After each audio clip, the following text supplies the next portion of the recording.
streaming, and then we are here. Whew. And we're gonna hopefully this is not gonna go as long as election night. That's for sure. I'm gonna give people a minute to get here.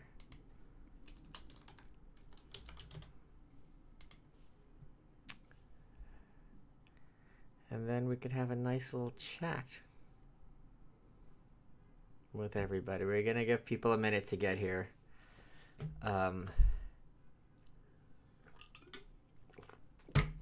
Ooh, that monster's good. I wish the numbers would be dynamic on the watching thing.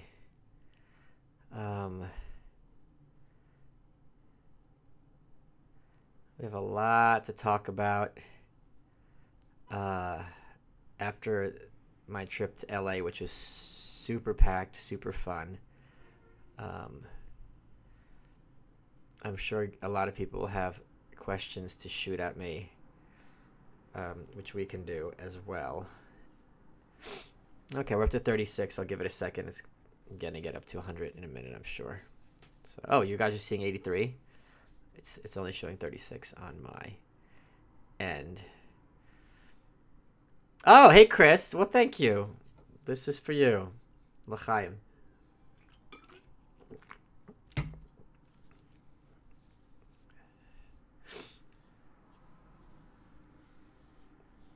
All right.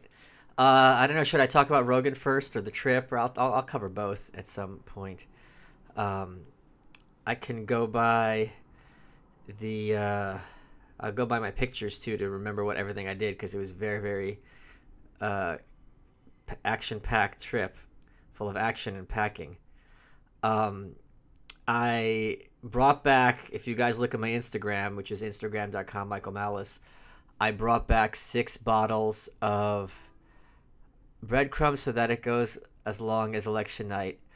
Okay, for those of you who are new here, okay, we're at 100 people. On election night, I went 5 hours, and every time I was ready to tap out, should we physically remove communists/Democrats? Democrats and communists are not the same thing. There are many great people on the left, and many of those communists became the National Review. Let me remind you, which I cover in the New Right. So no, we shouldn't at all. And who's we? So yeah, as you know, Friday is going to be the arduous march, which I mentioned on Rogan, with those 32 bottles of weird liquor that you all chipped in for. Did you sign your draft papers? Should I? I don't think so. I don't know what that refers to. So while I was in LA, for want of something to do, it's just fun having little goals, little mini goals to do, because it's an excuse to hang out with people that way. Like, you just go from store to store or whatever. So I got 6 bottles of weird liquor while I was there that you can't get in New York.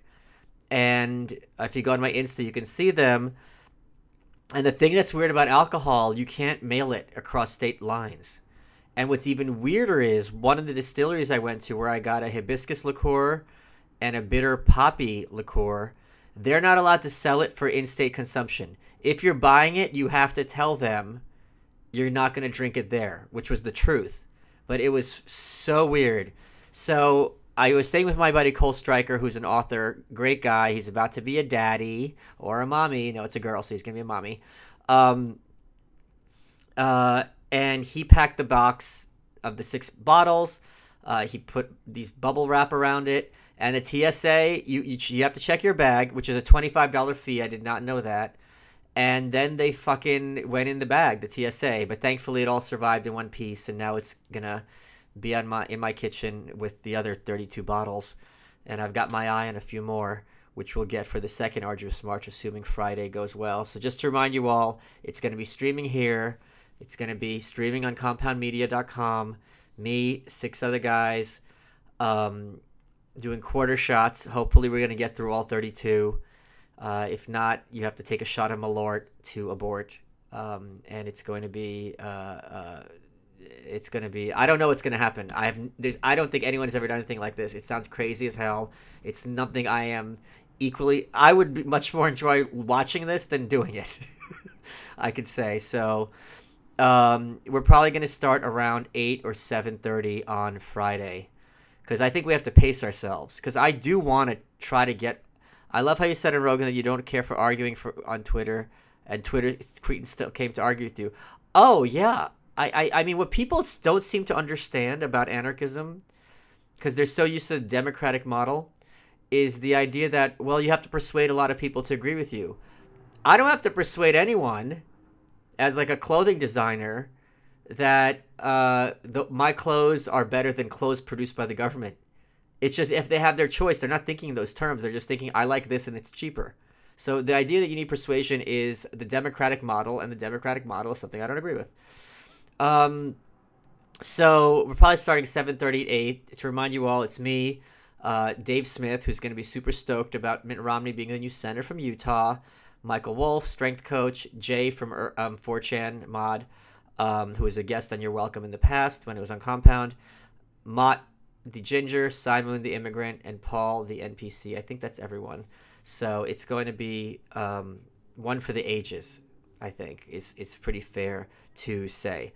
The ones I just picked up, well, no one cares, but if you look at my Insta, you can see the 6 that I just picked up, and I've got like my eye on 10 more weird liquors. It's next time we're gonna do it in January, February with all the other Compound hosts, because I love that crossover stuff. Joanne Nosachinsky hosted for me on my show Nightshade on Thursday, Dave Landau on Wednesday. I haven't seen them. I can't wait to see them. I'm big fans of them both. I'm sure Jono especially knocked it out of the park, because she's all those beauty queens, like I mentioned on Rogan, they're very versatile. Like, you could put them in any situation and they can go with it. That's what people don't realize. They're not just like high heels and bikinis. They know how to hang, so it's really kind of interesting. And yeah, I was pretty shocked that Joe hadn't heard the NPC meme, and I was very excited to be able to tell him about it. So, just had my first taste of Malort this weekend. Looking forward to watching Friday. Well, what did you think of it? Okay, for those who don't know, let me tell you guys about Malort. You probably haven't heard of it. I love using that as an expression, especially when it's true. So Malort is something I just learned about recently. It's the worst hard liquor, supposedly.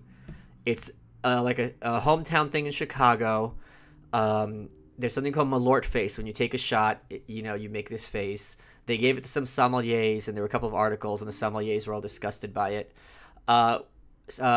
We got a bottle sent in, and we tried it on my show Nightshade. I didn't think it was that bad at all. It was extremely bitter, like grapefruit rind, like chewing on grapefruit rind mixed with burnt rubber. But at the same time, the proof is not that high, which I think it's much harder to take a shot with a lot of proof than something that just tastes bad. And the texture is fine. It's liquid. It's, a gross texture to me is much worse also. So that's going to be, guys, if you goggle Malort, you'll see a lot of stuff about it, and it's a really fun little thing to drop. And it's also a fun party game. If you've had a bottle, bring it around and let people try it. And it's always cool. 3rd March, get all the red eye girls. That will never happen. I mean, that's there's actually, I could get a few of them. Actually, I'm sure I could get Tate. I'm sure I can get Kathy Aru. I'm sure I can get Haglin's Moved. Who are some of the other ones? I could probably get a few of them, but I don't think that's a good... Joanne we can get, but I don't think it's a good look. Yeah, it's I don't know.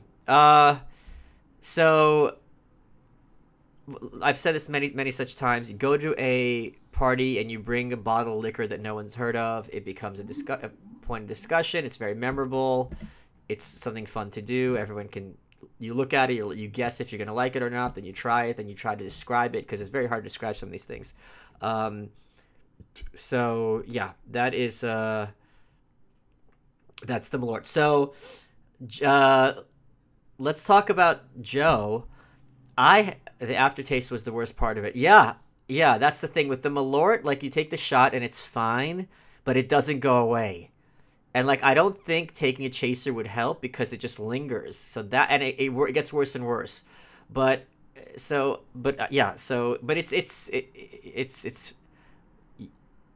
I don't, what does that mean? Your face when? Okay, you could, it doesn't let you put links? Malort face, is that literally my Malort face? Let me look at that, hold on. That would be pretty funny if it was r dot. Oh, that's Tucker face. If you click on that link, it's me doing my Tucker Carlson impression. That's not Malort face. So, yeah, if anyone has any questions about Joe, feel free to send those at me. Yeah, election day was a lot of fun to do that for 5 hours. I didn't think I'd have the stamina, and I got. Here's the thing. So I got the scariest text of my life when I was away, because I got on a flight Wednesday at 5 a.m. Friday at like 48 hours later, my landlord texts me that my door was open. And if I'd forgot, what's it like knowing 1 million people listened? I mean, I've been on big shows many times. I don't, that number, there's no conceptual difference in my mind between 1 million and 1,000. It's like a lot, you know what I mean? Like at a certain point, it's kind of irrelevant. What was my point? Oh, you make me lose my train of thought. I completely lost my train of thought on what I was talking about. Well, that's fine. That's just fine. That's just how life is going to be. So, what was my train of thought? Guys, what was the last thing I was saying? Apartment door. Yeah. So it was open. I don't understand how it would have been open after 48 hours. It should, even if they're like, how could I have forgotten to close it? I know my lock is a little messed up, but not to the point where you would think that day would open. So I don't know what happened. This is what happens when you watch Hill House. Thankfully, nothing. And the thing is, my landlord, he asked me for permission to come in. I go, please do. And he's like, there's books on the floor. There's papers on the floor.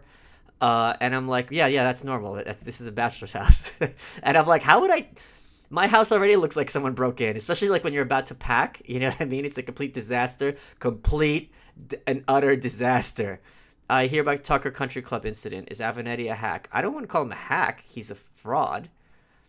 So, thankfully, everything is in my home.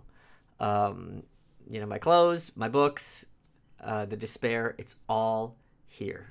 So, yeah. When you do a 3-hour podcast with someone,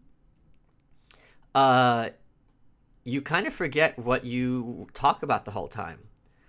I was not self-conscious in there at all. And the thing is, what's different about Joe than doing like TV shows, with TV shows, there's cameras, there's a crew, there are commercials, you have to watch your language. So it's much more nerve-wracking, even if the show has a much smaller audience than Joe. Because on Joe, you could say anything, including both times I've been on, he said the N-word, so that was pretty funny.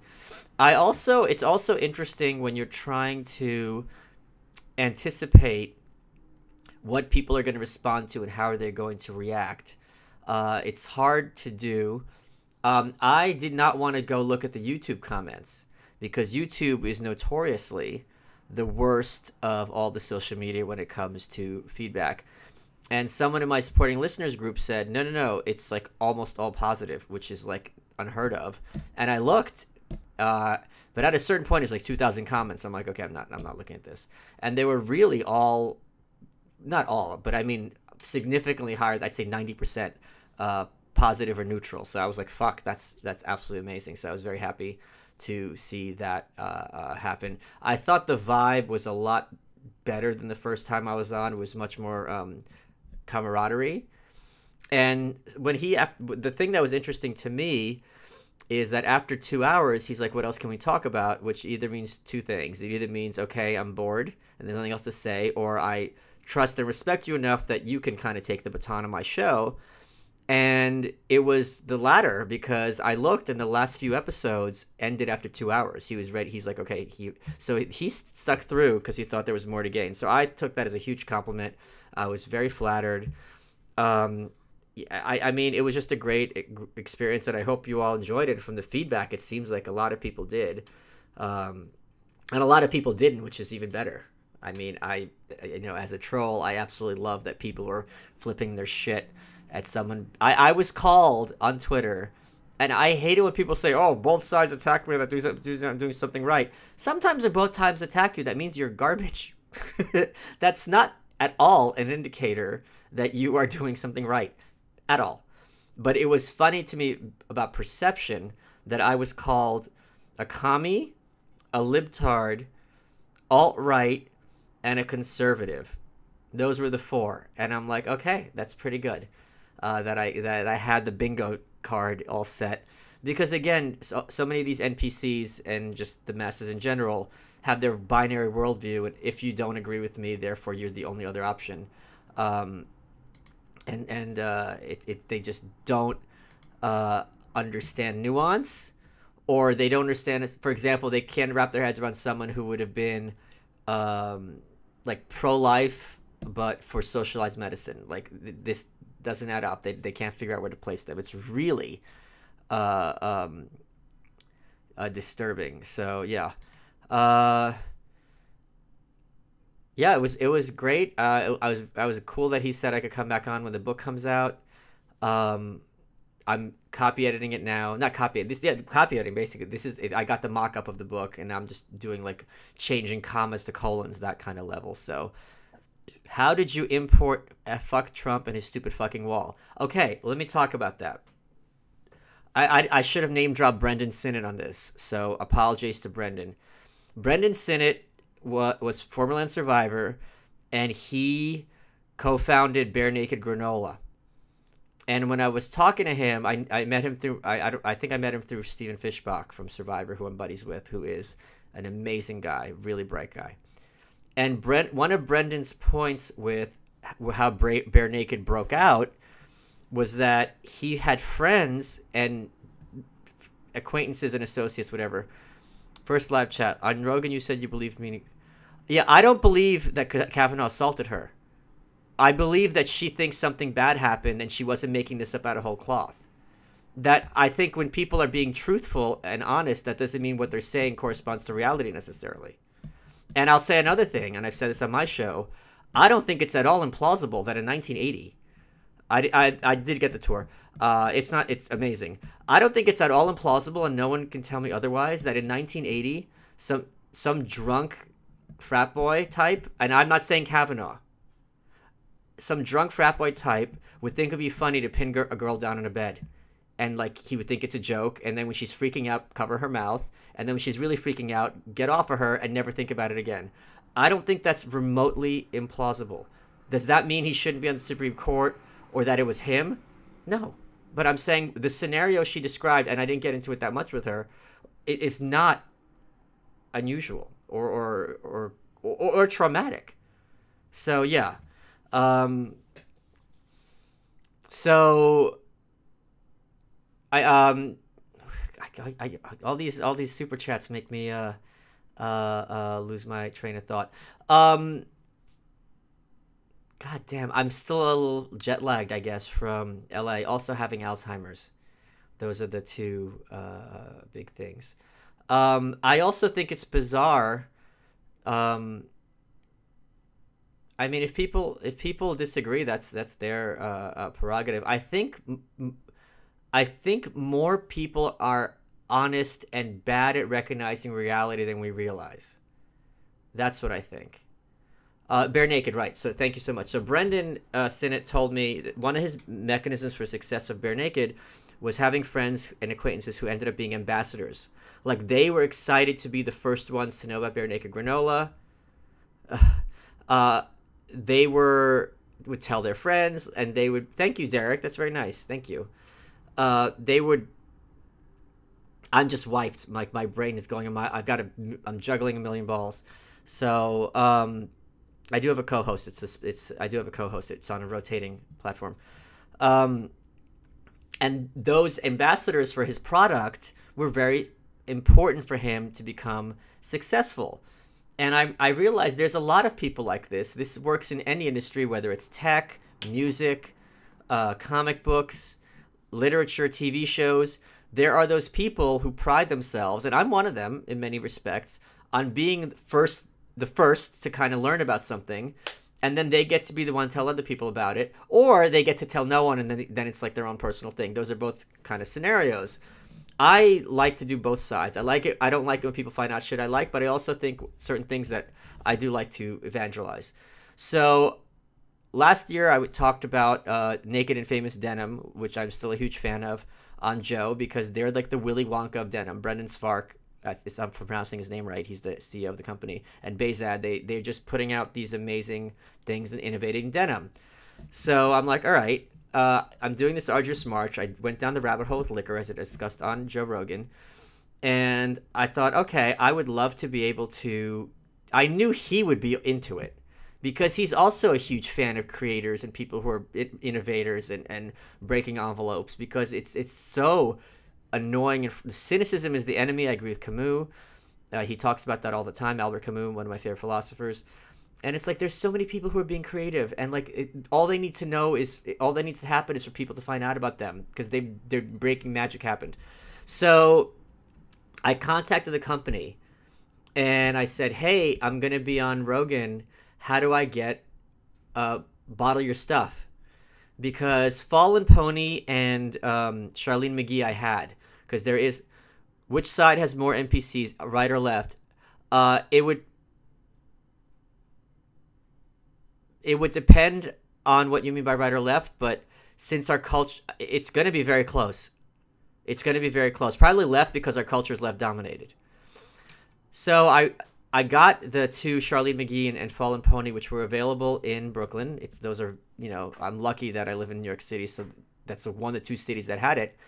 And turns out they were just launching Fuck Trump Monday, literally 6 days ago in New York, and they happened to be in New York. And they go, okay, we'll get you a bottle. And they also got me a bottle of the Souk blend, which they have not released yet, or they released it in the past and the batch sold out immediately. So, the girl took an Uber. I got it. I asked them questions about what's going to happen in the future. And I was excited they didn't pay me or anything. I was excited to be able to tell people about it, because people like this need more attention. And it's, this is like when craft beer became a thing. I'm not a beer drinker. I'm not even a liquor drinker, really. When beer became a thing, so many people are excited about those beer innovators. So I think there's so many people who are amazingly talented and doing great things. And if I, in my little way, can do something to bring them more recognition, I'm delighted. Sometimes. Unless there's a band I like, then I don't want you to know about it, because there's a few of them. Sometimes. So yeah, that's what was interesting is yeah, I don't drink wine at all. I hate wine. I hate wine culture. I really, really hate. It's so waspy. It's so I really. Oh God, yeah. I just really have an issue with that. One of the other, Dr. Kaplan, I know who Brian Kaplan has a post called "My Simplistic Theory of Left and Right." Leftists are anti-market and rightists are anti-leftist. This is a gross oversimplification of left and right. There are many pro-market leftists. What he's saying is stupidly, oh, thank you, Stevie, incorrectly is my quote, which is much pithier, which is conservatism is progressivism driving the speed limit. Conservatism is merely a reaction to leftism. But there's many schools of right-wing thought which are not reactions to leftism, and thankfully you can learn about them coming in May in my forthcoming book. So I discuss this very heavily, and the conservatives are the villains in the book, especially Buckley, and you'll see why. It's not just a personal thing. I explain why they're the bad guys, and National Review especially.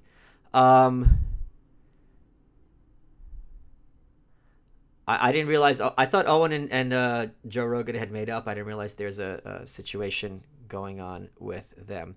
So, what else? Let me talk a little bit more of my LA trip. Oh my God. Speaking of evangelism, the best thing about LA, and this might be I think this is the best exhibit I've ever seen outside of something like the Met or the Museum of Natural History, which are on such a huge scale. The Museum of Jurassic Technology in Los Angeles is the most amazing thing ever. My friend John, who was chauffeuring me around, told me about it. It is so epic. And the thing is, I don't want to tell anyone anything about it. If you have a chance, go. It'll blow your mind. If you like things that are challenging, take your time answering. When will Tom Woods be on the Joe Rogan Experience? I don't know. And have you tried to get him there? Here, Danny, let me answer this question in this way. And Tom and I have laughed about this. Yeah, that's $8. I got Tom and Reason to get along. This was a long schism or schism for years, for a couple of decades. And I got them all together, and I was a peacemaker because I like it when people get along, even though I'm a troll. When people who are important, I want them all to be able to be friendly. No, I don't want civil. I want friendly. And as soon as that happened, all this work, and I was the peacemaker. Oh, so when are you getting Tom on Rogan? It's like, dude, give it a day. So yeah, relax. It's also weird to me that people think they're bigger fans of Tom than I am. We're very good friends. He just had his little cruise, and they played Family Feud, and the number one answer, who's the best all-time Tom Woods show guest, is number 1, was me. Dave Smith, number 7, but, Tom's audience doesn't like moderate Republicans, so that's understandable.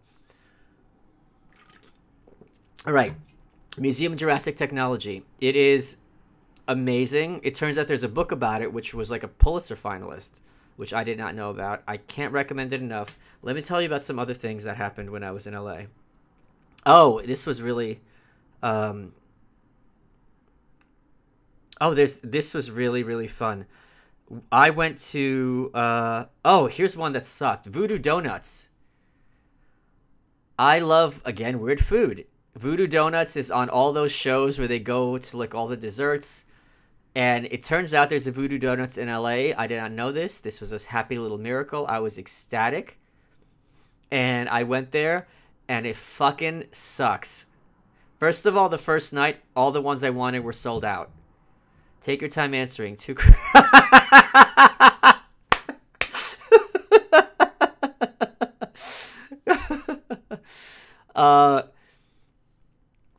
Voodoo Donuts sucks. They look cool. It's not quality donuts. They taste bland. I did not like them at all. Overpriced. So that was a big miss for me. I took a bite out of 2 of them, and then I threw them in the trash. Into the trash it goes. So I was really pissed. I was so excited, and it's like all the same shit. It's just like a regular, boring donut with frosting on it. It's just not good. Not good. So that was a big disappointment. I went to a couple of Baskin Robbins looking for my pink bubblegum ice cream. I did find banana... Take your time answering.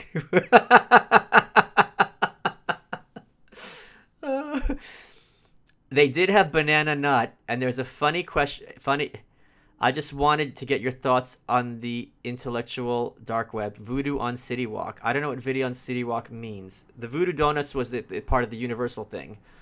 Intellectual dark web, I think, is not a thing. I think that's just sometimes they put people together and try to make it a scene, and it's not. Other than... that's an even looser term than New Right. One of the Baskin Robbins did have banana nut ice cream, and the fun thing about that is Howard Hughes, who towards the end of his life, parodied by Mr. Burns on The Simpsons, was locked. He had OCD so severe he never left his hotel room, and his fingernails grew long, and his skin got all translucent. And he had to like wipe all his clothes, all his food. His favorite thing was banana nut ice cream, and the legend is there was like a few gallons in some freezer still somewhere because he like bought all of it out from Baskin Robbins in the 70s. So they brought that back. So that was kind of interesting to see. I went to, this is what I'll tell you about. I went with Kurt Schlichter and his lovely wife, Irina. We went to, what's it called? Mashti Malone's. So Mashti Malone's Vice had a show about ice cream in different cities. They would go to the cool parlors. The one in New York, they missed all the good ones. The host is not a bright man. He's like the heir to some ice cream shop in San Fran. Oof, oof. Mashti Malone's, though, it's Persian. They kept the name from, I guess they bought it from an Irishman, so there's like a shamrock on the thing. All of their ice cream is, no, all of them. They have a whole window or a whole case of using rose water. And I had one which had, it was called Snow Sorbet. It had rose, lemon, and basil seeds, and it looked like you're eating frog spawn. I'll put a picture on my Insta, but it was ridiculously good. Um, it was really really fun. So, and it was fun driving up and down a Sunset with Kurt. Kurt's a great shitlord. We had so much fun. His wife is awesome also. It was, I think, like everyone I hung out with was like a blue check. It was really weird. I went with Cole to, besides the Museum of Giraffe Technology, Marion Smith, who was my guest this week on You're Welcome, he recommended the Wend Museum, and it's the museum dedicated to the Cold War. Small museum, very well done. I was very impressed. There were 2 Taschen books in the gift shop that I was eyeing, and the thing with Taschen is, for what they deliver, it's usually super cheap, but this one was not. There's one called Dark City, which is about LA's seedy past, and as inserts they have entire like newspapers and entire old comic books, but it's $100. So I was like, oh shit, this might be a little too pricey for me, and certainly it was a brick. I wasn't gonna carry it back to New York, although I did carry 6 bottles of liquor, so maybe I'll buy that at some point. They also had a new book that just came out, besides that came out recently, on Inside North Korea, which was $60, which might get at some. Is Tom Woods here? Oh boy. I resent that blue check mark remark. Why does it have a wrench? Oh, you're a moderator on this. I forgot I made you a moderator. Hey, Tom. Oh, I'm going to have Tom promised to have a live stream where you can, we'll both be on at some point. So, I was saying all nice things about Tom Woods. No, when I sat down on Rogan, the first thing he says, he starts adding me on Instagram, send out a picture, and I think that picture came out well. And he goes, "You don't have a blue check mark on Insta? Like, what the fuck?" And I was like, "Oh my God." I'm like, now I knew how you all feel. It's horrible. It was just absolutely horrible. I felt like an NPC. It was terrible. So he we'll split the dough 70-30. Okay, I'll put 70 in my right hand pocket and 30 in my left hand. No pressure. Yeah. Get Rogan on your... Yeah, feel free to shoot questions at Tom. I mean, he is a bigger name than I am, that's for sure. Uh,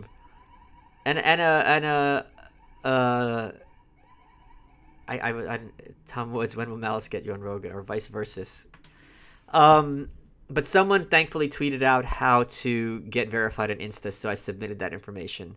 So we'll see if that actually happens. What else did I do when I was in LA? Guys, don't ask Michael. Tom, I covered it already. I clowned them. What else did I want to talk about when I was in LA? 1 second. Dark City, Gone with the Wind. Oh, there's an ice cream parlor in LA called Small Damage or something Damage. You can Google it. And they have charcoal. It has activated charcoal in it. And it turned out there was the one in New York City that had that. So I'm like, fuck it, I'll get it in New York.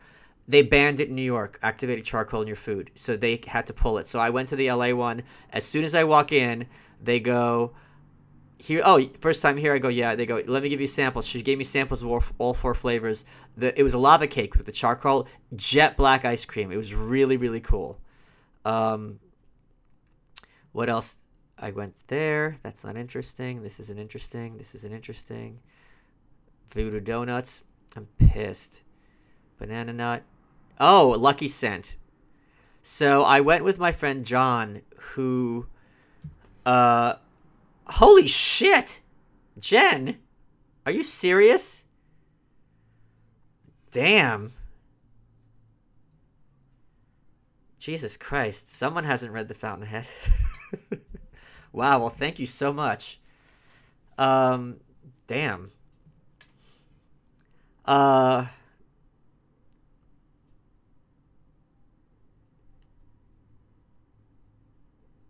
Tom trolls me all the time.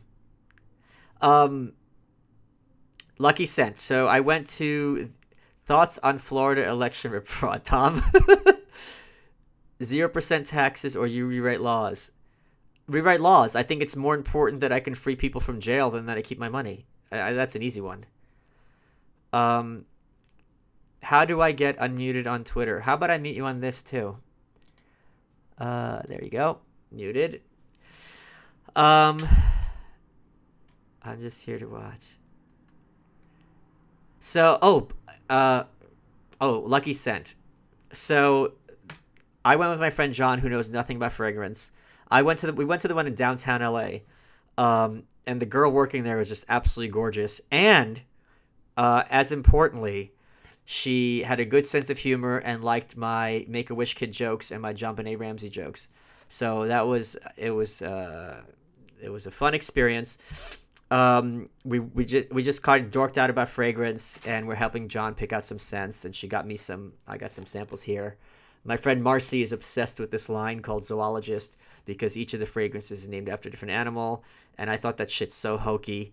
There's a line which is terrible called Imaginary Authors, which has a great idea. Every fragrance is about a book that has never been published. It's an imaginary book, but the execution is awful. They smell terribly. They smell cheap. So, yeah. I haven't been following Florida. I've been in LA. I'm sorry. Do you care about economic arguments for anarchism? I think they're very, very ineffective to persuade people. So, yeah, it's much easier to. I don't think they're persuasive at all. What else did we do? A lot of tacos, which I really, really enjoyed. I like, my protein and meaty food. Okay, what else? Let me just look at the pictures quick.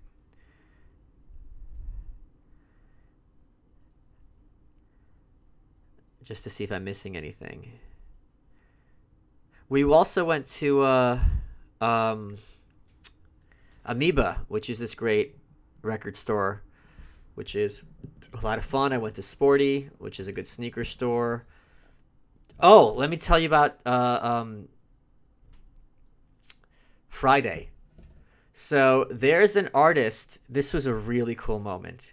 Friday, there was an artist called Sean Chow, Chao. And when I was in LA in 2012, I walked into Giant Robot Gallery, and there was his art on the walls. And it blew me away. It was so up my alley. He did? He didn't. No, he didn't. It was so up my alley. This guy makes these whimsical little dioramas. And I said to myself, okay, I'm going to get some of his art one day. So there was only one. He's had several shows since. I never had money to be that whatchamacallit, profligate, to be with my cash. I said to myself, okay, when I get my money for my book, my advance, then I will buy a piece of this art.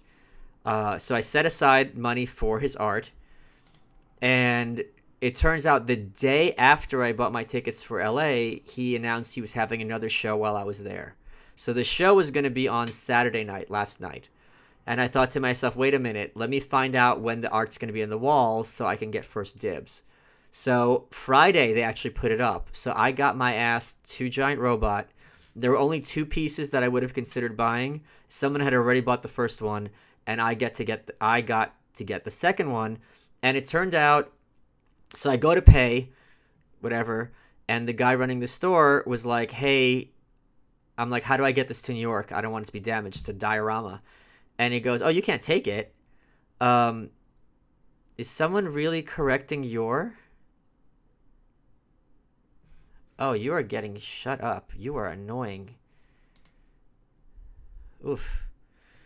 That takes care of that. Sorry guys, I didn't notice the comments. Oof, my apologies. So I told the guy, I don't remember how it came up that I was on Rogan. I'm sure I mentioned it, like just like people have to mention they went to Harvard. And it turned out he knew who I was. He just didn't recognize. Oh, wow. Been streaming you since Rogan. Found your self-segregation ideas interesting. Thoughts on moderate social programs with that help kids like him.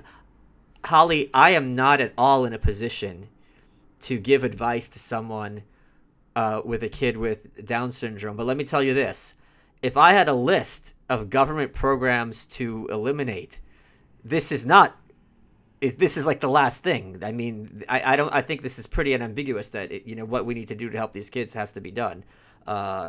It's just like I've talked about this many times. I'd much rather we spend money on social safety net stuff, although often it keeps people trapped, than wars and killing people. So I would actually have your thoughts. I'm not in a position to talk on this. On next podcast, quickly made a remark with a look. Okay, I don't know what you're referring to. I'm sorry, Dak. So, God, this always keeps happening. Someone asked a good question, and then my brain is completely gone. This is what happens when first I gotta talk someone about a mom, then someone has to be an annoying prick on this, and it's the art piece. Thank you.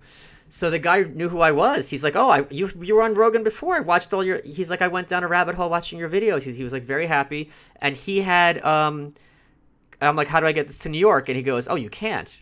Like, we have to leave it up for the whole art show. I'm like, fuck. And I said, okay, if I'm getting art, can I get one lapel pin? But when we talked and he knew who I was, he's like, help yourself. So I got 4 of them. I also put these on my Insta, so that their shit's really, really good. I'm really excited. You said that right was subservient to the right, and it would be better if the U.S. was switched countries. Which cities would the right get? They are all left.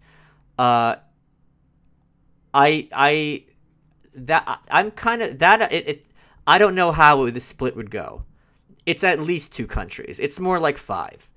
And I don't know how it would break down. I'm sure there are plenty. There's no reason New York City can't be its own country, for example, like Singapore. There's no reason Los Angeles has a huge area, can't be its own country. So, yeah, the art's still at the store. It's got a red sticker. It's my property. I'm so excited. I'm going to hang it right over my desk so I can look at it. And every time I see it, I'm going to be happy. So, that was really cool. It's cool when people know who you are. It's just also weird as hell.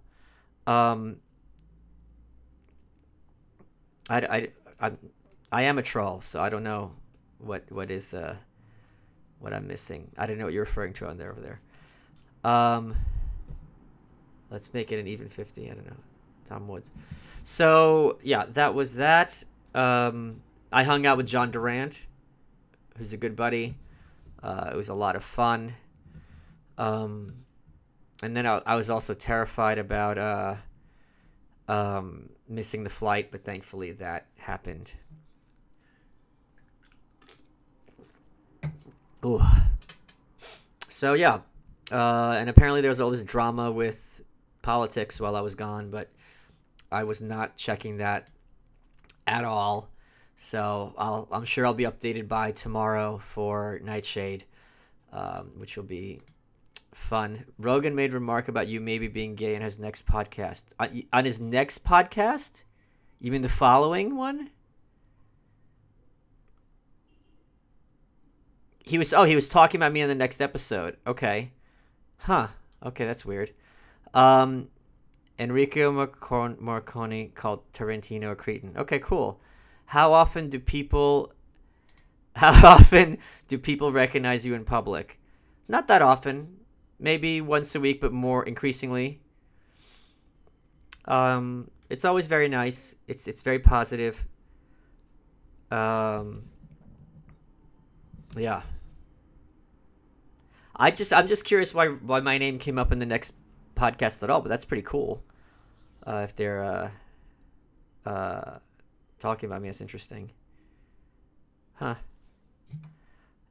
Have you heard from Cody Wilson? Seems like the interwebs completely forgot about him. No, I texted him when this shit went down, and I did not get a response. I'm sure he's not in a good way. I mean, they got him. So, yeah.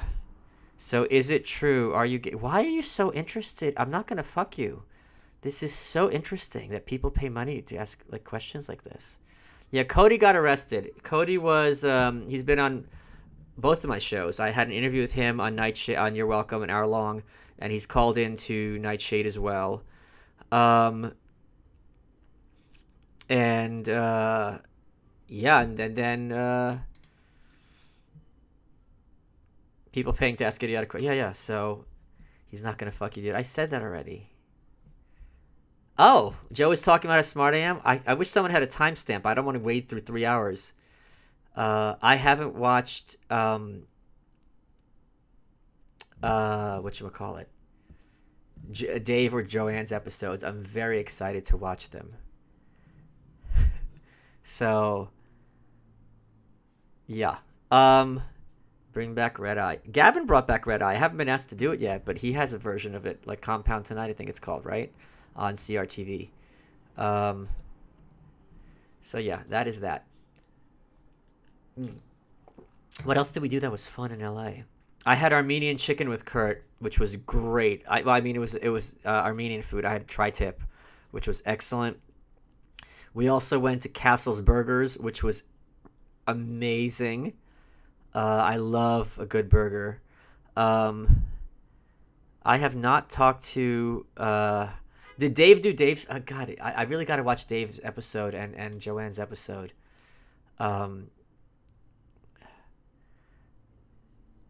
Yeah. What else did we eat? What is your opinion on a war with Iran? I'm against it. Are you crazy? That's horrible. I mean, I'm not. The only people who are for that is like Leonard Peikoff and the Ayn Rand Institute. That's crazy. I have a 160 IQ, yeah, but that shouldn't matter necessarily. Oof. Yeah. What else can I talk about? Joanne Nosachinsky was she guested on Nightshade on Thursday. So I'm in awe of her. She's an amazing person with a huge heart. And just really great. Does anyone have... Oh, we asked questions. This was as part patronage, part forward. Do you find it weird? Thanks for the mute. Okay. I'm sure I muted you for a reason. Are you sure you're muted? You're probably muted for a reason. What's your username? And I'll tell you why you're muted. We ask questions. This is part for our agenda is cash of speech, which is a little weird. Do you find it weird?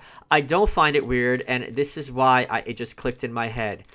I am realizing now that a lot of people... I started doing this because people were asking me, how can I support you? It was a weird thing because it was just... This is a recent cultural development. And what I've seen and talking to other YouTube creators and things like that, I'm not a YouTuber, but you know what I mean, is that people who see... Just like me with the liquor company.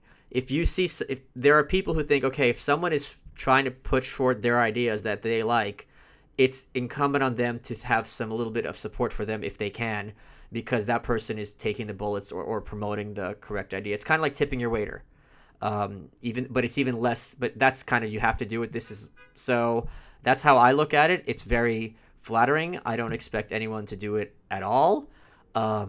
It's appreciated. And it does encourage me very heavily to keep doing what I'm doing, both on my shows and on Twitter, because if people are responding financially, then clearly they're getting some value out of it, and the least I can do is try to deliver. Like when we did the Arduous March and everyone's buying bottles, I'm like, okay, how do I make this as cool a return on all this contributions as I can? And hopefully we're going to deliver far more than people. It was started from me trying a bunch of liquors to 7 guys in my house, and now 7 guys at compound. So, and we're probably going to do it 2 more times. So, yeah. That's my one of the funniest comment was when people were like, "Oh, you don't know anything about Russian women, do your homework." I'm like, I came out of one. The fuck you talking about? So yeah. If someone can hold on a second, I'm gonna put this in my supporting group.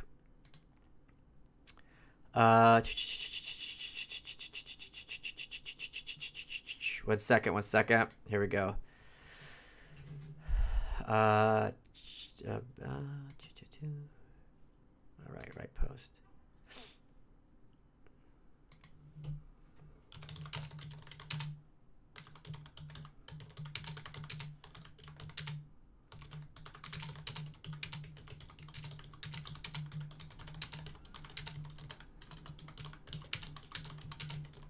And advance. Okay. Cool. 7 guys in my house sounds pretty gay. Okay.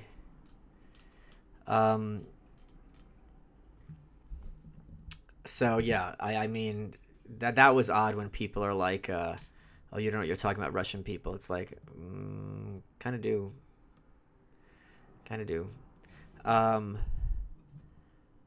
What else was I? I don't know what people were. Your thoughts on Ocasio-Cortez? Yeah, she's the Democrats' Sarah Palin. She is not bright. I like this better than Patreon. Yeah. Thank you, James. That's very nice. I think she's not bright. I think she's very memeable. I think her facial expressions lend themselves to being memed. And I think she's emblematic of a certain type of young urban female that perceive themselves, or their surroundings perceive them to be awesome and girl power and Jerry Halliwell, but for the people outside that bubble are regarded as a joke. Did you see Cassandra ragging Weekly Standard? I did. I saw that tweet storm that guy did, attacking. And the thing that was the saddest he was going after Jack Posobiec, and it's like, oh, he grifted his way to 400,000 followers. And I'm like, this sounds like straight envy. I mean, he's earned those followers. I mean, of all of them, Jack, sure, say you have to go gay to prevent war with Iran. What do?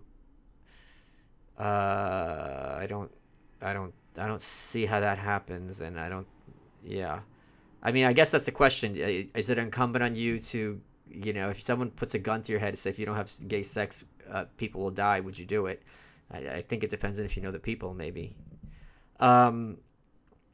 So, yeah, I'm looking forward to the chaos that's going to happen in Washington come January. I mean, the fact that Ginsburg went down just right after Election Day, it just shows that whoever's writing this screenplay that we're living in has a really great sense of humor. So it's going to be really hilarious to see what happens. Because when you're 85, I don't care how spry you are, and she's not particularly spry. I don't care how spry you are. You're not healing right. You have to be a Simpsons fan. I used to be. Favorite quote. I mean, I can quote Simpsons for hours.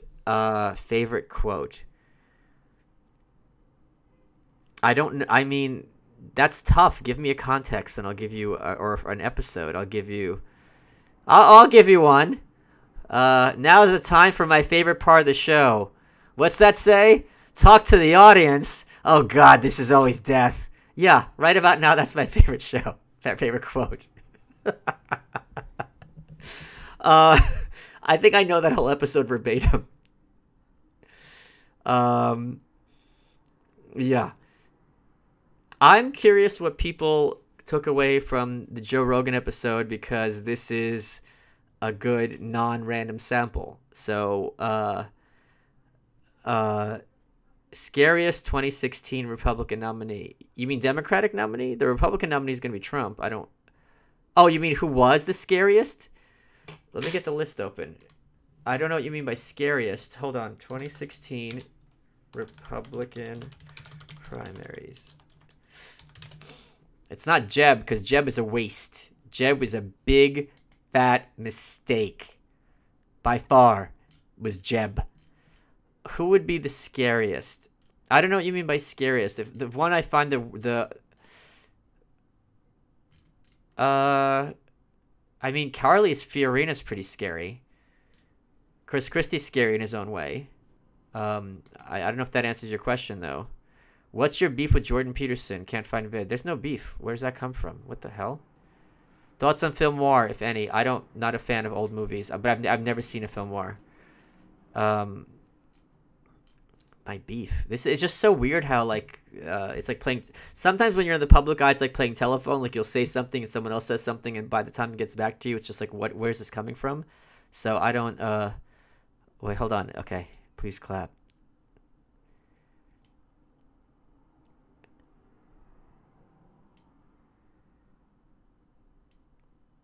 Joe seems disturbed that you thought we would have civil war. I don't think we would. Scariest equals shit foreign policy. Well, the worst would be Lindsey Graham. That's easy. Pax Dickinson and Rogan would be great. That will never happen. I actually emailed Pax to talk to him again for my book, and he didn't reply.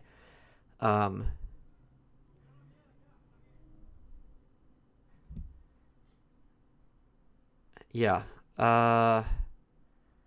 Why not call your drinking event Alcoholocaust? Because there's a reason why it's called the Arduous March, and that's going to be the first thing I talk about when we do the event on Friday. There's a very, very good reason. Oh, that's good to know. That's good. Good to know, Grayson.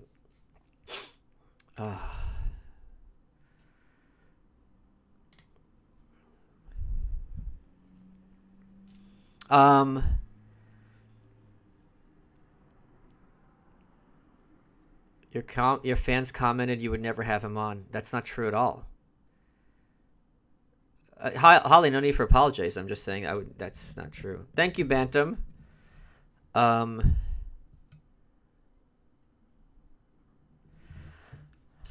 it's saying 0 watching.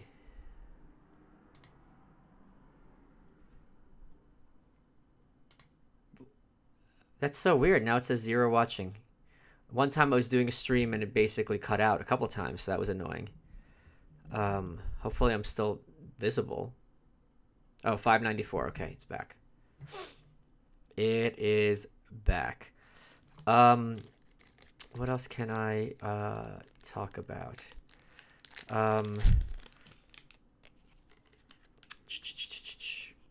Yeah. 1 second. Yeah, the Rogan episode is currently the number 4 podcast episode in America. Someone sent me a screen cap in my private group, which is really exciting and flattering. My favorite part about you, sir, is not you wit, but your palpable and passionate compassion for people. Yeah, it's true. I do have that, and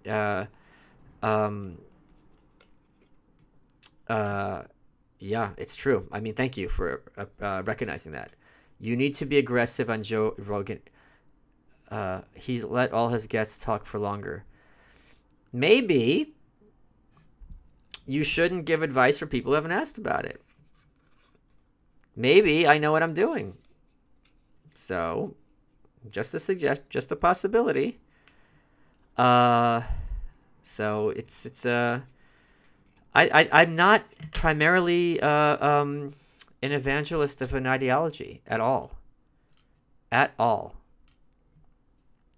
The Arduous March is going to start, I think, at 7:30 or 8. So, yeah. I'm sorry, I'm taking off these pins from the backing card.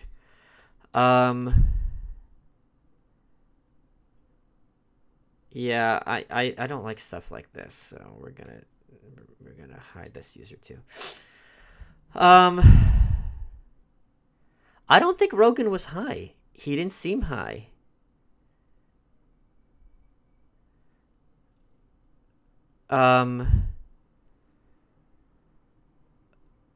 Yeah. I think what I like is I think so many people are. Um, I did not mention the curved jeans, but I was wearing them. So for those of you who don't know, how I went down this crazy rabbit hole is we had a live stream, excuse me, with all you guys, and I came upon a pair of jeans that are curved. They were the only pair pretty much on earth. There's this denim company out of Japan called Capital. You probably haven't heard of them. And they're amazingly innovative. It's also very expensive. And I don't even know how often they drop things and what numbers they run them in terms of production. And there was one guy selling a used pair that I'd never seen before or since of curved jeans. Meaning if you laid them on the bed, they would look like parentheses, which is perfect because I'm Jewish. And I'm like, all right, I'm not dropping $200 for these. I'm going to stay here until we super chat enough. And then if I get to 200, then I'll buy them. If I don't, can we get a hangover episode the next day? Yes, absolutely.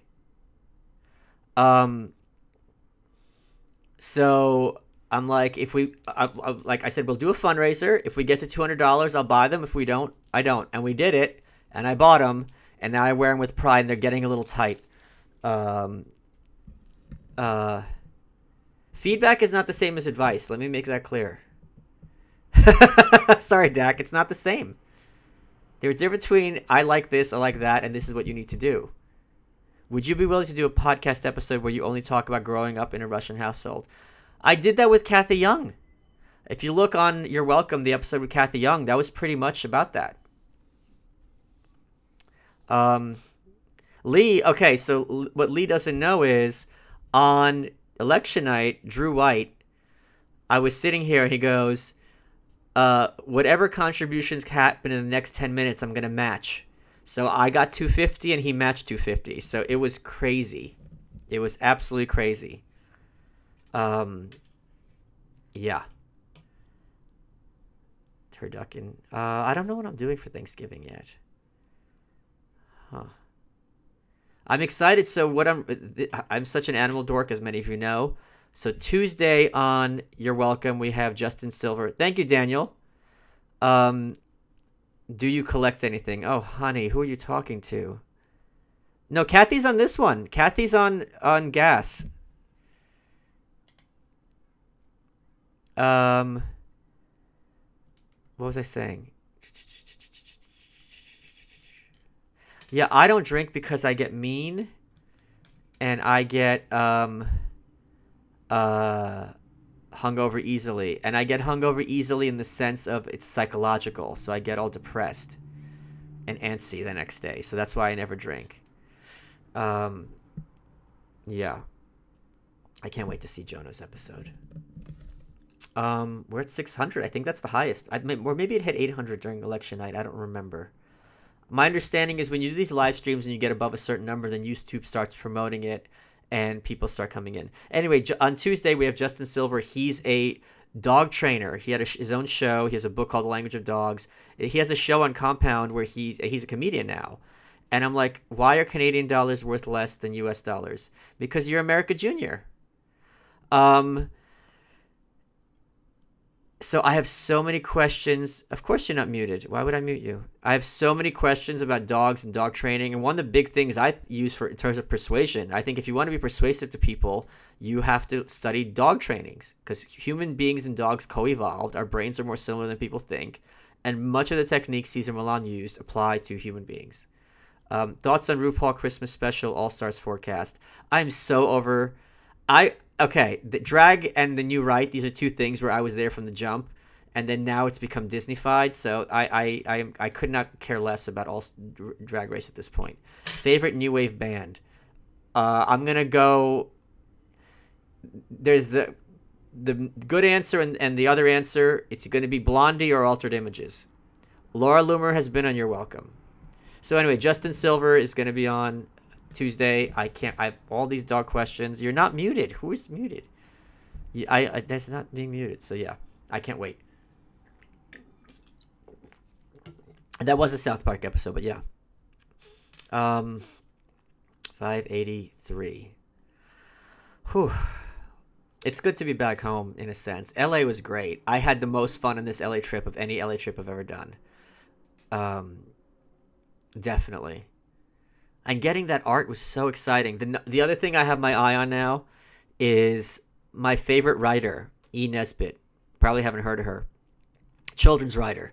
She also wrote The Railway Children, Five Children in It, The House of Arden, and who's muted? Yes, you're muted. Hold on a second.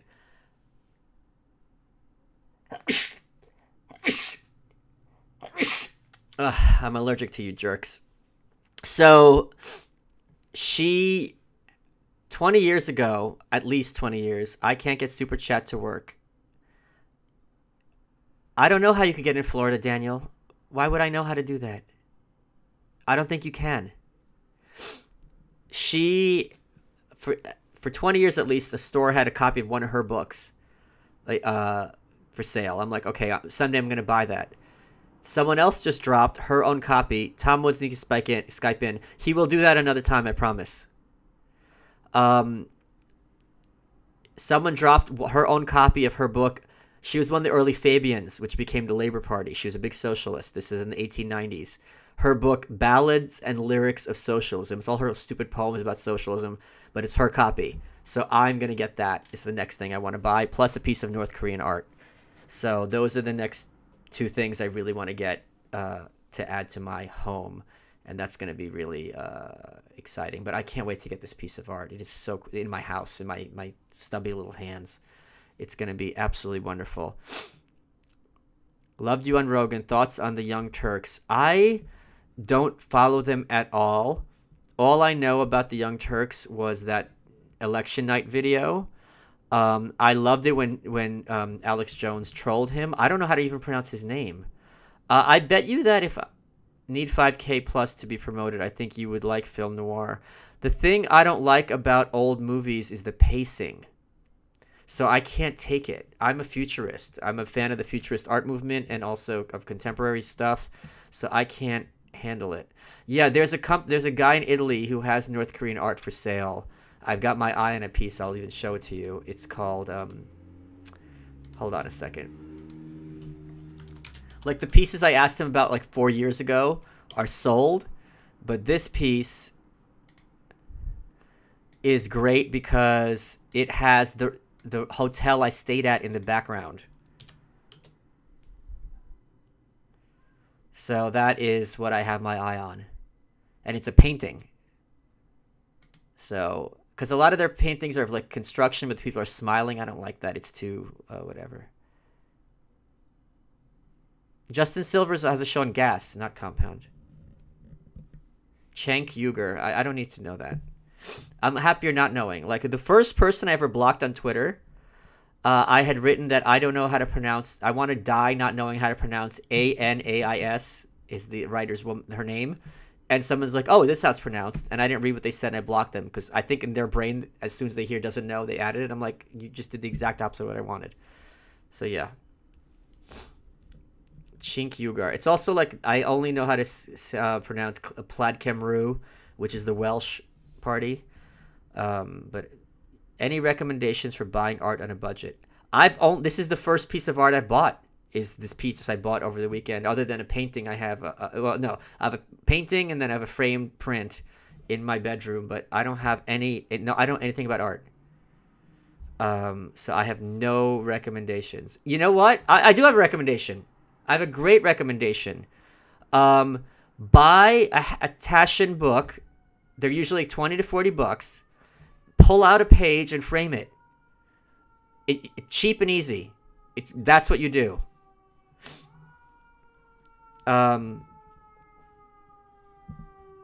So yeah. Uh-oh, Popo. Cool.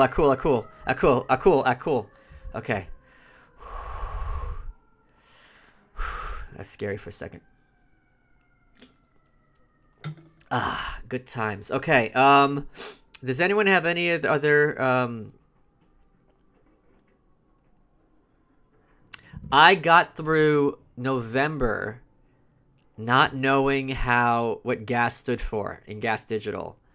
and someone spoiled it accidentally, and that person even has a picture of me as their user pic, and I just wrote "fuck you." But I was tongue-in-cheek because I wasn't upset. They didn't do it on purpose. Doubt you've heard of him, but can I suggest a crazy but insanely nuanced guy called Robert Lindsay? He's more or less a literal communist, yet you're not selling it. You're not selling it, Jeff McCourt.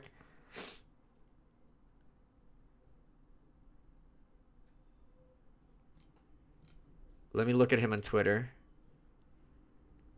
Oh, he's got a good following. He's British though. He's in Britain. Please send this to $10 to Tom Woods. I met him in college and he was short. I promise you that money will get to me.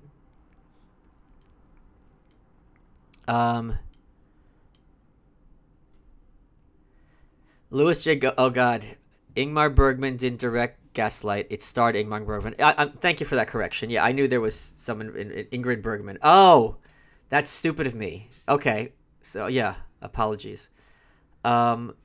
We might do an Arduous March at Gas. Who knows? I just love the idea. The Compound, I think, has a better setup to do it there. So anyway, yes. So someone told me it stood for. They made a joke. Oh, the S from Gas Digital. I'm like, fuck. Now I know. So I got through. I think it was October. So that's pretty cool. I'm booked. Do you guys want to know? We're booked through mid-December on You're Welcome with great guests. The Imam of Peace is going to be in New York from Australia. That's in 2 weeks. Kumia's next week. So it's just going to be epic. We got like 5 weeks out. So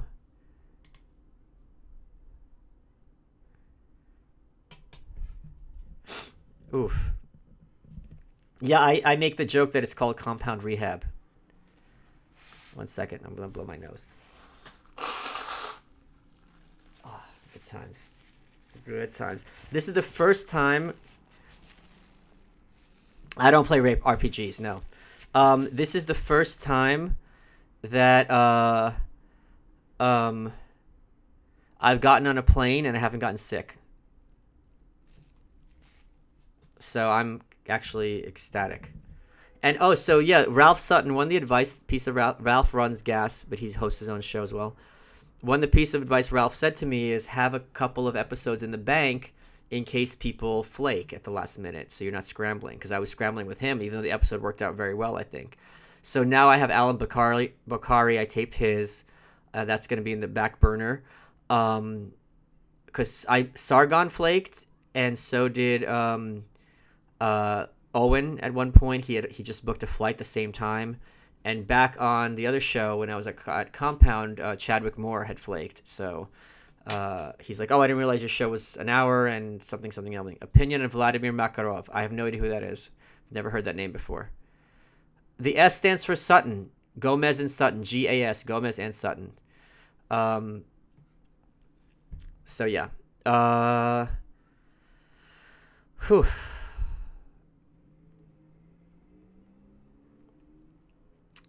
I just don't understand how people can sit and look at a 3-hour podcast. But I guess it is kind of like what Joe does so well, and I think this episode did so much better than that first one. It's like you're sitting there hanging out with a couple of friends just shooting the shit. And that is fun. Like, that is really fun. All joking aside, I enjoyed your show for a while. I've asked a few times but never got an answer. How do roads work in anarchy, and are you gay? I'm trying to figure out how I could answer those questions in the same answer. I never said Sargon's dead to me. I don't know where this is coming from.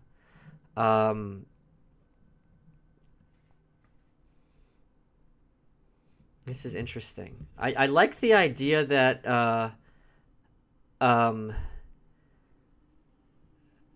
my sexuality is a money raiser for me. I feel just like Liz Taylor in Butterfield 8. Yeah, if you're at work, you could listen to podcasts about disturbing people, I guess, because you're not listening to music like the Cretans do everywhere they go. So, yeah. Good times. Good times. And it was very cool. Who's dead to me? What are you talking about?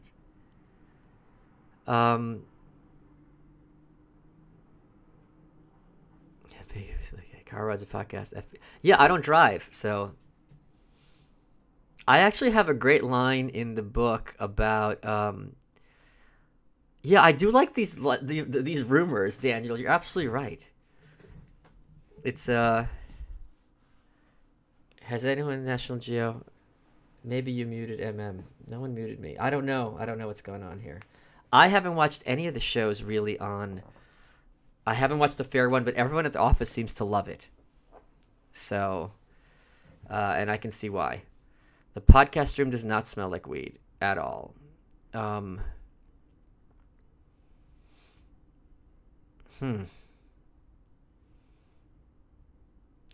So I do have a quote in the book, where I just virulent NPC and called himself a race realist. Lee Stranahan wrote a positive article about his blog. Oh, you tell her hi, Tom. She's a little cutie. Jeff, here's the issue with talking to people like that on my show. I am, and this is by design on their part, I am paranoid about being not only demonetized, but deplatformed. And they are very quick to find people to kick off. The very first person who was deplatformed on YouTube was Jared Taylor, who I've interviewed for my forthcoming book. So if you're, I'm sure talking to someone like that would be interesting, but I mean, the cost benefit's not there. Yeah, so I would not want to talk to someone like that. It was someone, oh my God, I got the dumbest tweet. It's like, if you think the alt-right ideas are so easily disproven, why don't you debate Pinovich and Richard Spencer? It's like, well, same reason I'm not eating cheese right now, because I don't want to. Can Elizabeth Skype in? Elizabeth doesn't know how to use Skype. She's a cutie. She's very cute. All Tom kids are cute. They're sweet girls. At Tom Woods TV. Good Lord, people. Good Lord. I'm the guest star in my own live stream. I'm the guest star of my own live stream. I pick. By the way, you might let me tell you guys some metrics, because this might be interesting for you. I picked up 4,000 Twitter followers so far as a result from Rogan. The first time I was on, I'm sure his audience was much smaller, but so I picked up like 900. No, I'm sorry, 1,300. This time it's been 4,000 so far. So that's over 10% of the number I had before. So that's interesting to, and I don't know if that's a function of every guest gets that, because we discussed my Twitter. Maybe that was a function of that, but that is a number that people might find of use.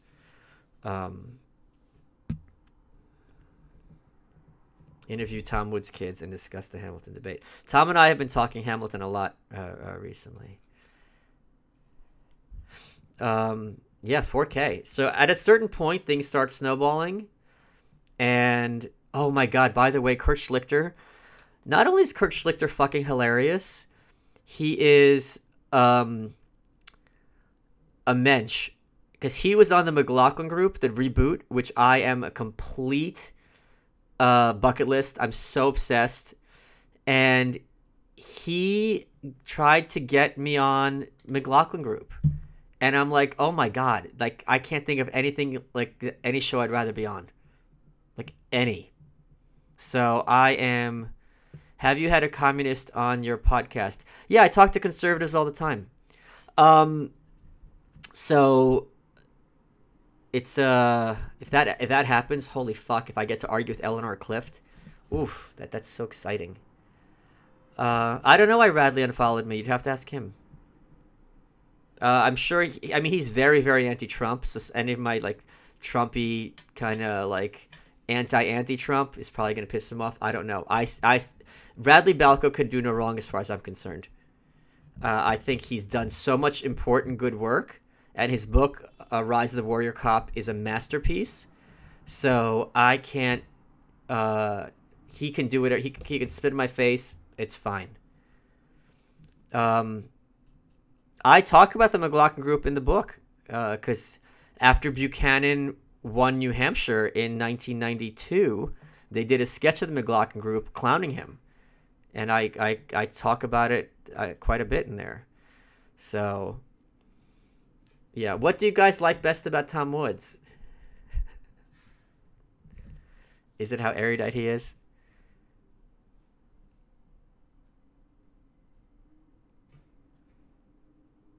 How can someone call himself a communist and an anarchist? Someone needs to do their homework because the first anarchists were communists.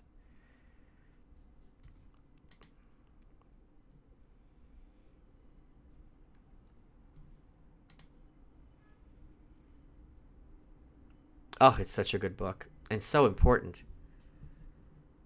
His name, Tom does have a good name. His hair, okay, he's reasonable. That's fair.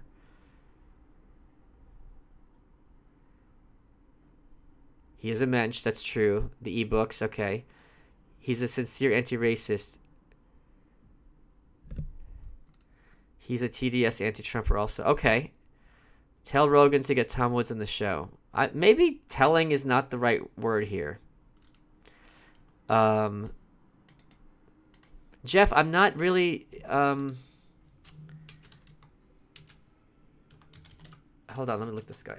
Where's it? I'm not really that kind of show.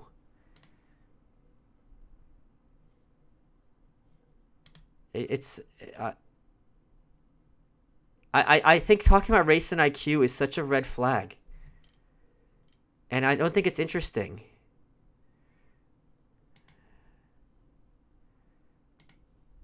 So, I'm trying to do a much more general show than that. And I don't know this guy's name. I mean, I could get Jared Taylor if I wanted, or I mean, I don't know. Plus, I almost never try to do remote anymore. I really want them in the room so they can't disconnect, or, you know, I can read their body language.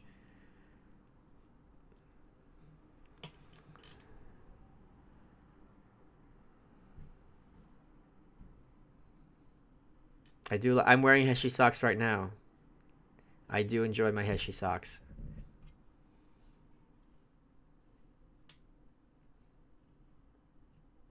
Yeah, Kumia next week's gonna be great. Oh, I can't wait. Yeah, get John McCain.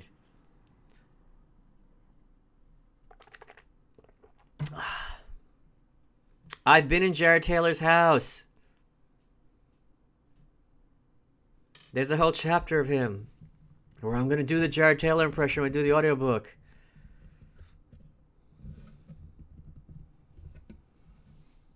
I'm surprised I didn't get...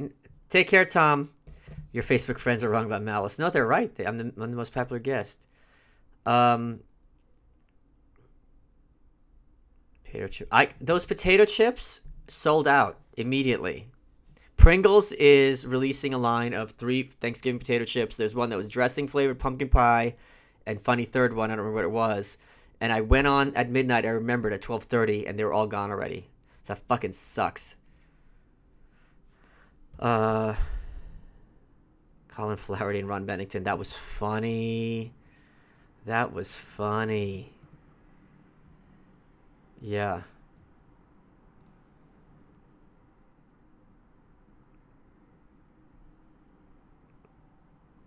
I only have 2 drinks in front of me. I have the Monster,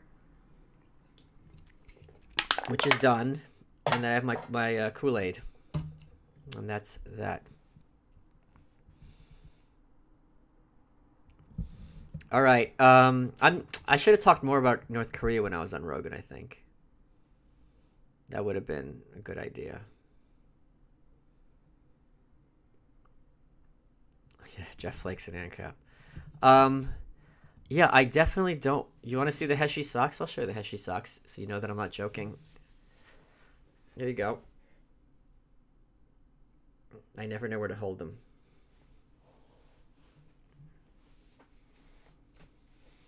Ah, good times. Good times. All right. I will have. I don't know if I'm gonna do another stream before Friday. I probably won't. Um. Uh. But I'll definitely be promoting it as the week continues. Um. I'll be lugging those bottles to the studio 3 at a time. Um. Let me. I'm just trying to figure out which is gonna be the worst to drink, because some are gonna be great and some are gonna be a problem. Like let's be real here. They're gonna be a real problem. Um. Well, I guess that's the fun of it, isn't it? Okay, guys.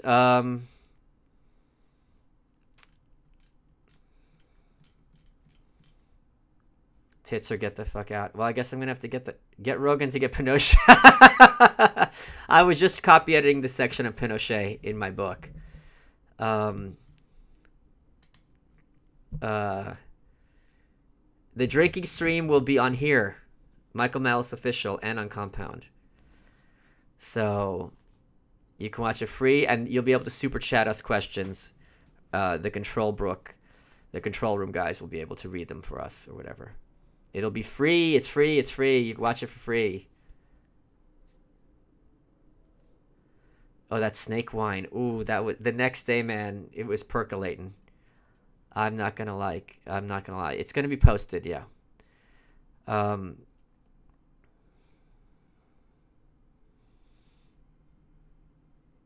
gotta find out how much that North Korean art is.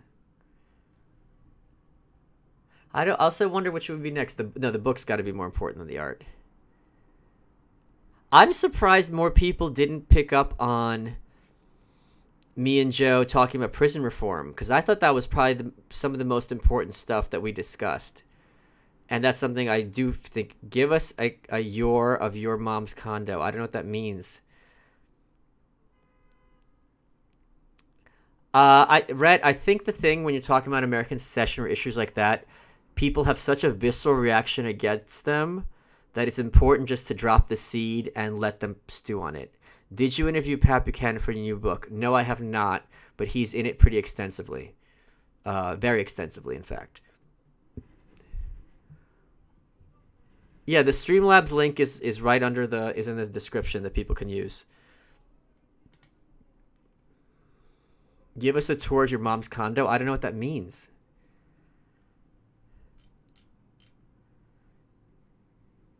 Give us a tour of your condo. I don't have a condo. I'm sorry. I'm not following. I'm sorry.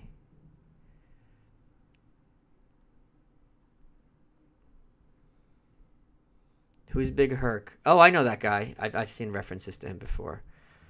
Yeah.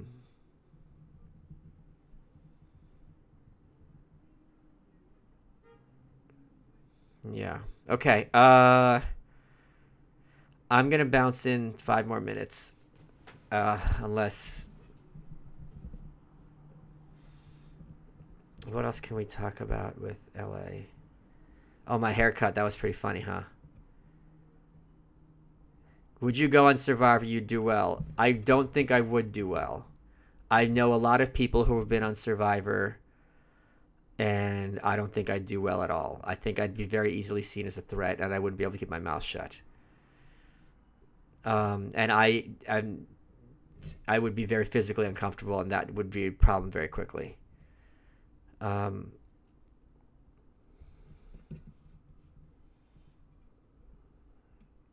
Yeah. And I also couldn't do Big Brother because half of that show you're waiting for some idiot cab driver to get you the place, and they have no idea where they're going. They don't care, and they're like, oh, and I'm like, there's $1 million on the line. I watch that show, I get so agitated. It's drives me crazy. So I couldn't do either of them. Cash Cab was enough. Cash Cab was enough. Oh, my background just changed.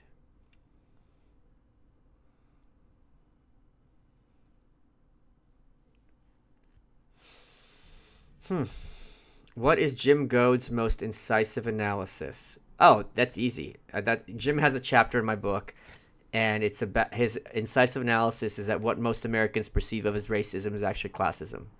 Can you do the crime report with Pat Dixon? I I guess sure. It's not a priority.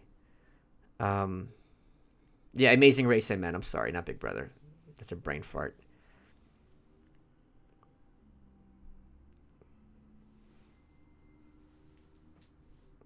Oh, the cash cab. That was so fun. Yeah. Do a cribs of your place. No, it's a mess.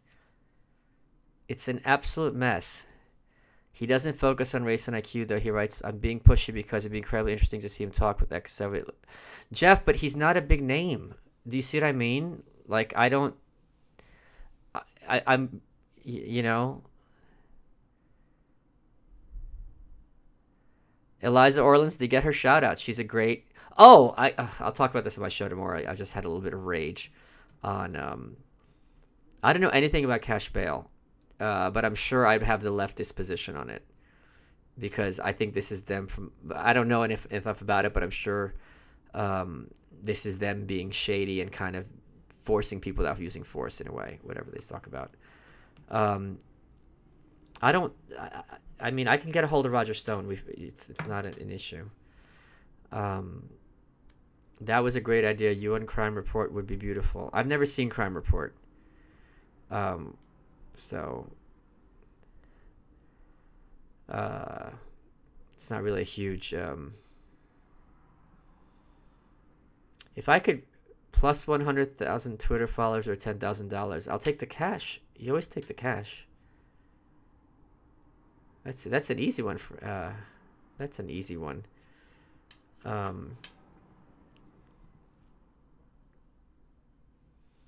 love Twitter. And I have fun on it, and I think people enjoy me on it, obviously. Ben Bailey and I did not get along when I was on Cash Cab because I fucked with him as much as I could. I fuck with people in real life. It's really... After Camille when you visit Philly, bonus if you snag an interview with John Lukács. Let me look him up. I'm not trying to be the reactionary Oh, this guy. Okay.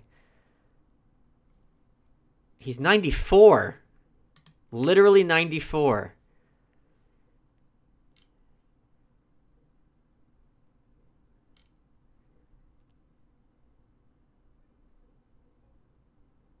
And he sees populism as the main threat to modern civilization. So I don't understand this guy's thinking. Oh, wait, hold on. This is for the fun I'm having with NPC on one of your tweets discussing whether Democrats technically needed to be stoned according to the Bible. Well, you are welcome.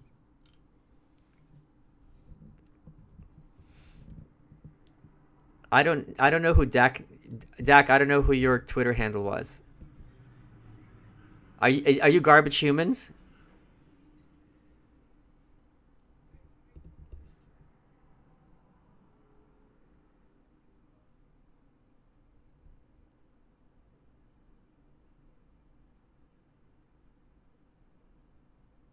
Yes, Gavin has a whole chapter. It's called The Vices of Gavin McGingus.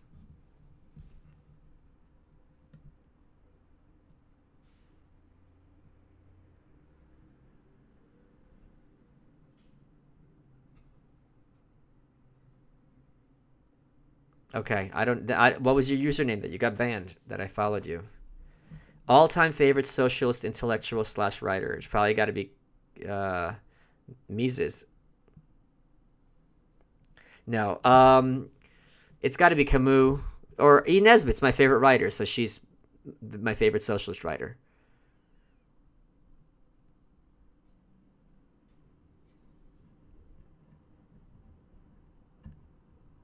How much have you made, Mike? You mean on this stream? How do I check that? I don't know. He works hard for the money.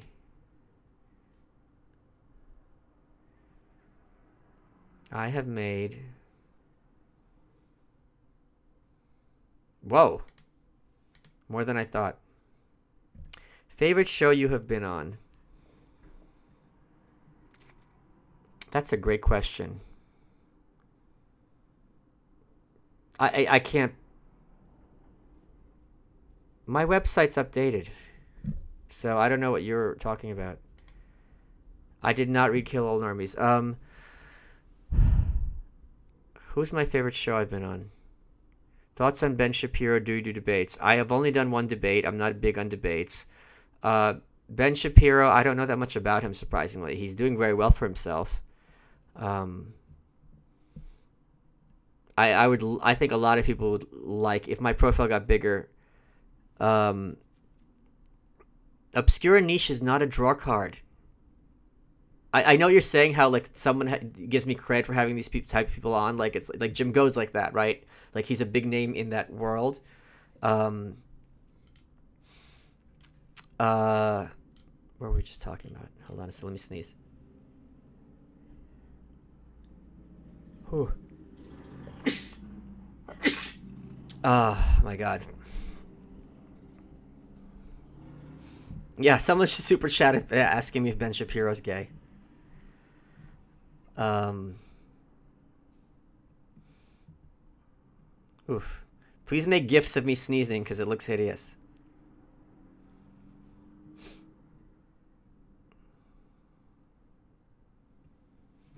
One second. The shirt I wore is at merchpump.com. It's part of my merch. Yeah, Jim's great. He's a chapter in my book. He's a very interesting person. Ooh, I still can't believe the episode with Joe is the 4th biggest podcasting right now. That's crazy. That is crazy. My cell phone ring is Hillary Clinton laughing, so to each their own. Okay, guys. An hour and a half. It's like watching a movie.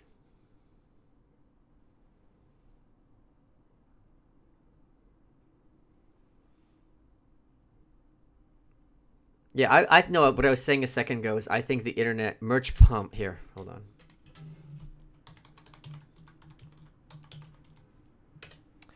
I think God bless you. Have you read Infinite Jest? I've not. Too mainstream.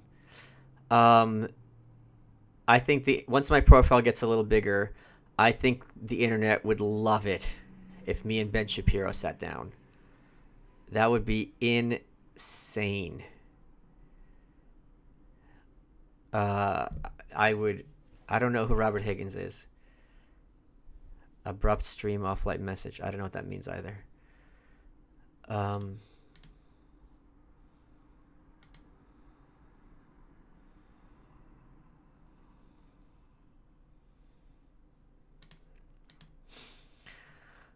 Okay, guys. 500 of you. That's pretty cool. I am going to... Yeah, the internet would explode if I met Ben. On the other hand, he's much more famous than me. So... But I think that the people who know who I am would also be like, holy shit, what's going to happen here? I think we're obviously both very quick. I think I'm bitchier than him. So I think I'd be able to get some good lines in because that's not the playing field that he operates on. So that would be a lot of fun to sit down with Ben. I do discuss him in the book because the stuff with him and Vox Day. There's a lot of stuff in there. Ann Coulter's spoken about me recently. She called me a brat in person to my face.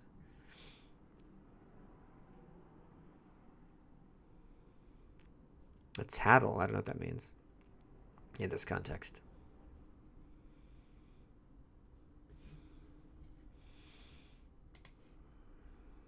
I've got 5 more for you if you get Ben on your show. I'd have to come to him. It's like Hollywood, you know.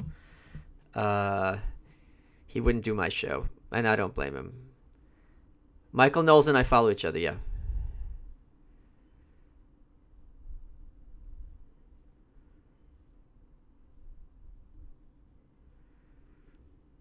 Oh, it froze for a second. Oof, that scared me.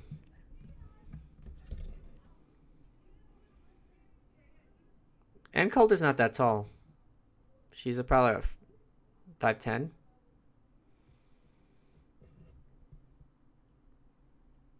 She didn't say I was off. She said I was a brat, which is true. I clowned her on the set of Varney during the commercial break.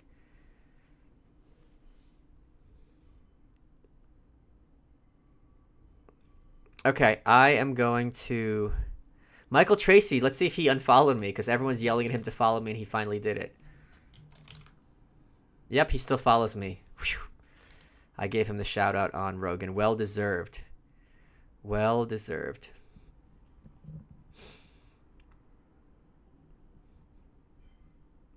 Okay, I don't know if I'll see you guys before Friday. This arduous march, mark it on your calendar. It's going to be amazing. And thank you for all the support, the continued support. All the people on Patreon and here. And thanks for buying all that liquor that's going to poison us. I hope, I'm sure we're going to manage to put on a good show. There's going to be, I mean, these are six funny people and Paul. So it's really going to be one for the ages, I think. So thank me for my service.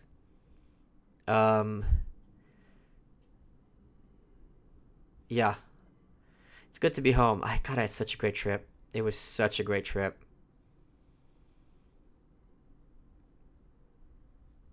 Yeah. Okay, I will see you all soon. Now I'm gonna go watch the episode of Nightshade with Joe No. So that is going to be really great. Okay, guys, have a good night.